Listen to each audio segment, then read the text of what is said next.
केंद्रीय राज्य मंत्री बीएल वर्मा इस वक्त बातचीत के लिए हमारे साथ मौजूद है। सर, राहुल गांधी लगातार उत्तर प्रदेश के दौरे पर जा रहे हैं। आज एक बार फिर प्रयागराज के दौरे पर जा रहे हैं। इससे पहले रायबरेली गए थे। संविधान सम्मान सम्मेलन राहुल गांधी कर रहे हैं और विपक्षी पार्टियों ने लोकसभा चुनाव में संविधान का मुद्दा उठाया था। भारतीय जनता पार्टी को नुकसान भी हुआ था। किस तरह से इस सम्मेलन को आप देख रहे हैं? देखिए, संविधान को लेकर और आरक्षण को लेकर के जिस तरह से इंडी गठबंधन के लोगों ने झूठ का भ्रामक प्रचार करने का काम किया था, हमारे देश की प्रदेश की जनता थोड़ी भोली भाली है। तब मैं कह सकता हूं अब देश की जनता समझ चुकी है। संविधान का सम्मान की जगह अपमान करने का काम अगर किया है, संविधान को चोट पहुंचाने का काम किया है तो कांग्रेस ने किया है।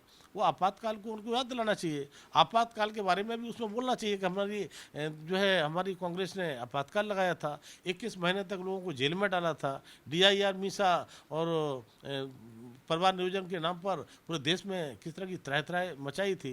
यहाँ से लेकर के अंडमान निकोबार काला पानी जेल तक ठूंसने का काम किया था। तो मैं कह सकता हूँ कि संवैधानिक तरीके से इस देश में चुनी हुई सरकारों को एक नहीं 90 बार सरकार 90 सरकारों को बर्खास्त करने का काम किया है तो कांग्रेस ने किया है। तो हमेशा जो कांग्रेस नीतियों की दुहाई देती है, अपने गरिमान में झांक कर देखना चाहिए। तब मैं कह सकता हूँ चाहे आरक्षण का विरोध का मामला हो, आरक्षण जब सवाल आया हो तो OBC का आरक्षण का विरोध किया है। कभी कांग्रेस ने 60 सालों में प्रधानमंत्री बनाने तक का काम नहीं किया OBC के लिए, और OBC प्रधानमंत्री बनाया है तो मानिए भारतीय जनता पार्टी ने बनाया है। और आज OBC के लिए संवैधानिक दर्जा देने का काम भी किया है तो माननीय प्रधानमंत्री मोदी जी ने किया है।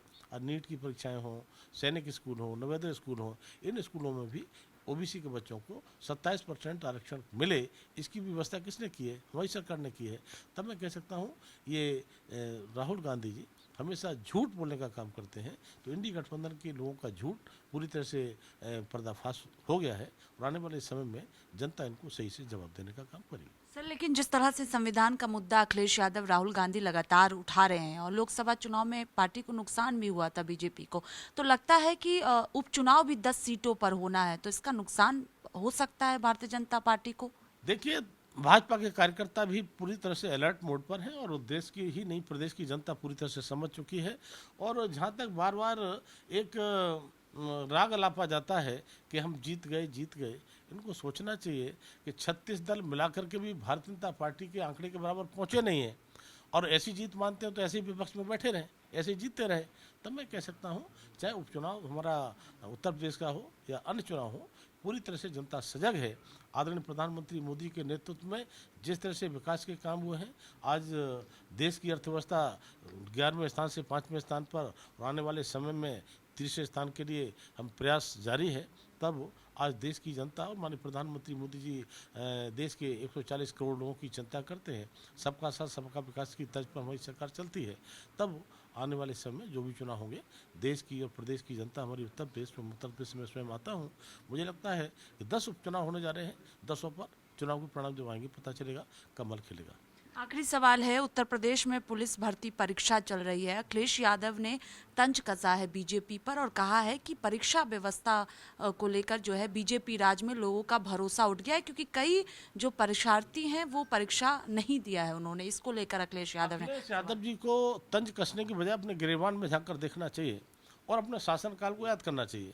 जिस तरह से पुलिस भर्ती ही नहीं होती थी, खुली लूट होती थी, और जिस तरह से कुछ ही एक वर्ग विशेष के लिए और एक क्षेत्र विशेष के लिए ऐसा लगता था कि सारी नौकरी के पात्र वही हैं।